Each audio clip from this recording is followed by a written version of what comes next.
మద్యం షాపుల మార్జిన్ 14% పెంచింది. కేబినెట్ నిర్ణయం మేరకు ప్రభుత్వం ఉత్తర్వులు జారీ అయ్యాయి. 60 రూపాయల మద్యాన్ని 160 రూపాయలుగా పెంచి మద్యపాన ప్రియుల కడుపు కొట్టావు జగన్. ఇప్పుడు నువ్వు మద్యపాన ప్రియుల కడుపుని ఎందుకు కొడుతున్నావు పవన్? మద్యపాన ప్రియుల గుండెని నువ్వు దోచావు జగన్, నిన్ను క్షమించకూడదు అని అన్న పవన్ ఇప్పుడు ఎక్కడ దాక్కున్నావు పవన్? అసలు రేట్లు పెంచమని బాబు గారితో చెప్పించి ఇప్పుడు నువ్వు ఎందుకు పెంచుతున్నావు పవన్?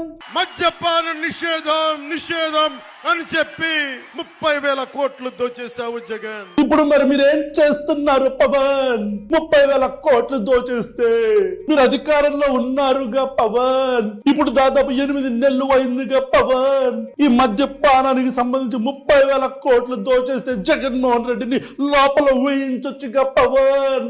రేట్లు పెంచినాయి కాబట్టేనా నువ్వు పరదాలు కట్టుకొని తిరుగుతున్నావు, జనాలకి నీ ముఖం చూపించలేక? అందుక ప్రజల్లో తిరిగితే నీ మొహం చూపించాల్సి వస్తుందని, ప్రజాభిప్రాయం కోసం వెళ్తే నీ మొహం చూపించాల్సి వస్తుందని గుళ్ళ చుట్టూరు తిరుగుతున్నావా పవన్? ఏంటి పవన్ కళ్యాణ్ గారు యాక్టింగ్?